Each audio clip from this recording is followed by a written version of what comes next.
Prepare-se para adentrar no universo sombrio das seitas evangélicas. Neste episódio, vou expor tudo o que acontece nos seus bastidores, e como essas seitas manipulam os fiéis na arrecadação de dízimos. Fique comigo até o final. Eu sou Sadraque, você está assistindo ao canal A Religião Certa.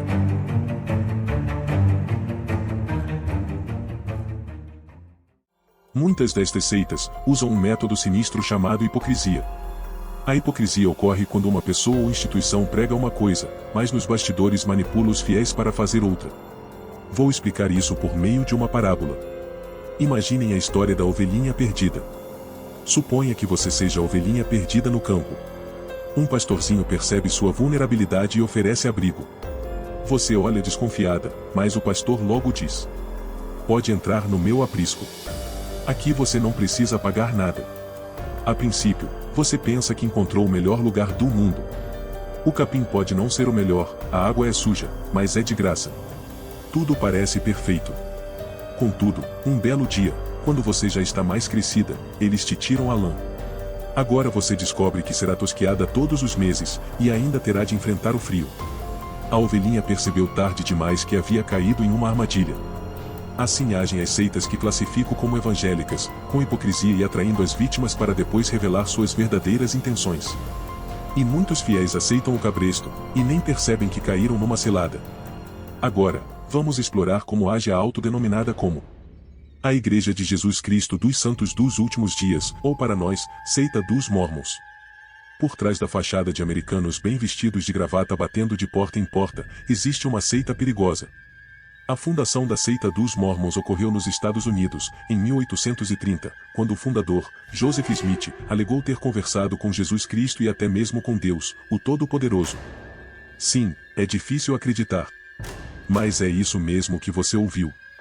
Smith afirmou ter tido conversas com o Criador do Universo e com seu filho, Jesus Cristo, o Messias.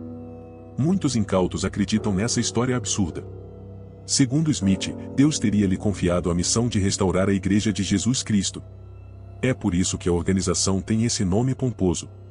No entanto, a história não termina aqui. Deus teria enviado um tal de Anjo Moroni, para entregar a Smith um livro de ouro, contendo instruções sobre como fundar a igreja. Moroni, segundo Smith, era o filho do profeta Mormon. Por essa razão, a seita ficou conhecida como a Igreja dos Mormons. São muito parecidos com os adventistas. Centenas de restrições alimentares os igualam. Enquanto os sabatistas adoram o sábado, os mormons reverenciam o domingo. Mas a semelhança mais impactante é de que Ellen White e Smith afirmaram ter conversado com Jesus Cristo. Por esta razão eu as considero primas, juntos com as Testemunhas de Jeová. O trio surgiu nos Estados Unidos, na mesma época, e são especialistas em inventar mentiras, em especial, sobre a maneira como falam do plano espiritual. Em breve, lançarei episódios sobre as primas. Vamos falar do dízimo. Embora não escondem a cobrança, a maneira peculiar de realizar a cobrança chama a atenção. O dízimo é obrigatório. A estratégia empregada pela seita é de afirmar que após o batismo nas águas, o fiel também recebe o Espírito Santo. Com esta armadilha, é natural que as pessoas tendem a se apressar na ritualística, muitas vezes, ignorando as consequências da decisão. Tarde demais. Para se ter ideia, aqueles que não pagam o dízimo pontualmente nos últimos 12 meses, são proibidos de adentrar no templo. Foi isso mesmo que ouviu. O templo é considerado algo sagrado. Um dos requisitos para ser considerado espiritual é o de pagar o dízimo em dia. No site da seita, há um texto que explica a cobrança, e inclusive, orienta os fiéis de que jamais deixem de cumprir com a obrigação, mesmo se faltar alimento, ou se o aluguel estiver atrasado. Segundo a seita, essa é uma maneira de mostrar para Deus que o membro é fiel, e assim certamente este será abençoado. Em breve, lançarei episódio exclusivo. Ative as notificações para não perder. O dízimo na seita adventista do sétimo dia. Costumam dizer que cabe ao membro decidir. Acontece que isso não é verdade. Membros adventistas só podem assumir certas funções, se forem dizimistas. Cobram o dízimo até da casa ao vendê-la. Além disso, como os sabatistas estão debaixo da maldição da lei, costumam afirmar que seguem rigorosamente o Antigo Testamento. Contudo, os dízimos requeridos no Antigo Testamento nada têm a ver com o que se cobra nos dias atuais. Lembrando que os dízimos eram de alimentos, e servia para manter os levitas. funções extinta no ano 70 depois de Cristo. Os adventistas vão mais adiante. Manipulam os fiéis para doarem o valor do salário a ser recebido pelo sábado trabalhado, caso algum membro precise cumprir alguma jornada de trabalho, como é o caso dos trabalhadores nos hospitais adventistas. Percebem a manipulação? As testemunhas de Jeová. Eu sei que tem muitos deles aqui assistindo. Queridos, vocês pensam que enganam a quem?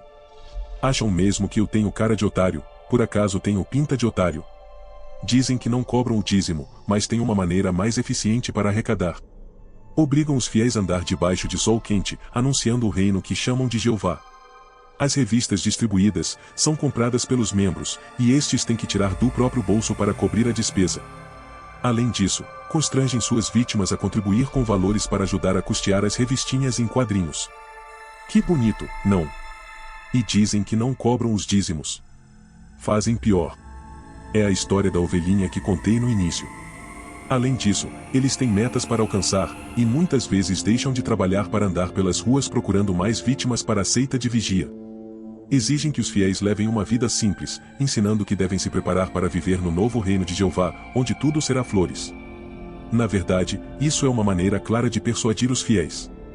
Uma das estratégias das seitas é ocupar a semana dos fiéis, e com isso, não tem onde gastar o dinheiro, e obviamente, se dedicam a enganar mais incautos. Outra maneira de roubar o dinheiro dos fiéis é que ensinam a doar todo o patrimônio para a torre de vigia, isso mesmo. Manipulam os incautos a doar até a casa. Ainda pedem para fazer seguro de vida em nome da seita. Pensam que acabou. Convencem os fiéis a passar procurações para doar até o saldo bancário caso o fiel venha a óbito. Acredito que você entendeu por que proíbem a transfusão de sangue. Seus adeptos também devem trabalhar de graça nas construções. E pasmem, eles doam o dinheiro para construir os salões do reino. Em muitos casos, onde há falta de recursos, a central os empresta, para que depois os devolvem. Pior que isso, muitos salões do reino foram vendidos nos últimos anos, e o dinheiro foi parar nos Estados Unidos. Aqueles que ajudaram a construir, foram jogados para se reunirem longe de suas casas. E dizem que não cobram os dízimos. Se você deseja entender mais sobre isso, vou deixar um card no final deste episódio. A congregação manipulam os fiéis a acreditar que aquilo é a obra de Deus e se declaram como a única que cumpre as divinas revelações. Por essa razão, é muito comum os fiéis acreditarem que aquilo é gerido pelo próprio Deus, e costumam ser generosos com as ofertas. A pedição de dinheiro está cada dia mais elevada. Chegam ao ponto de afirmar que R$50 não é oferta para Deus. Oferta é R$300 para cima. Além disso, os pedidos de ofertas para a construção são constantes. Os homens devem trabalhar voluntariamente nas construções, e as mulheres ficam encarregadas de levar as refeições. Tudo do próprio bolso. Dias atrás, Marsola fez pedidos insistentes de ofertas. Pediu que as irmãs cozinhassem na lenha, e doassem o valor do botijão de gás. Também pediu aos homens que deixassem os carros na garagem e fossem a pé para poderem doar R$300 ou R$400. Disse que andar a pé até fazia bem para a saúde. Fiéis desta seita juram de pés juntos que a CCB não pede dinheiro. Assista até o final, eu deixarei o episódio a respeito deste assunto, para você assistir a fala de Marsola. Na Maranata, quem não paga o dízimo jamais poderá exercer funções eclesiásticas. Nas fichas de obreiros, o fiel é constrangido a responder se paga ou não o dízimo. Assista este trecho do canal Manaim, do Pastor Solon.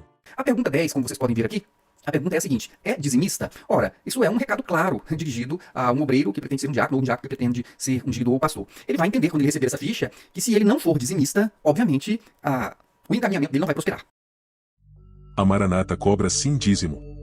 Os irmãos são forçados a trabalhar nas construções, e quem não vai, é visto como rebelde. Seu fiel não paga o dízimo, nunca poderá exercer funções. Arranjos de flores são mantidos pelas irmãs. A maioria dos instrumentos musicais e até bebedouros são comprados pelos próprios membros, inclusive a manutenção, sem que isso seja tirado dos dízimos. Como vocês puderam ver, todas seitas cobram os dízimos, e ainda manipulam os fiéis a doarem sua mão de obra. Axé para quem é de axé. Amém para quem é de amém. Parabéns para os livres das seitas.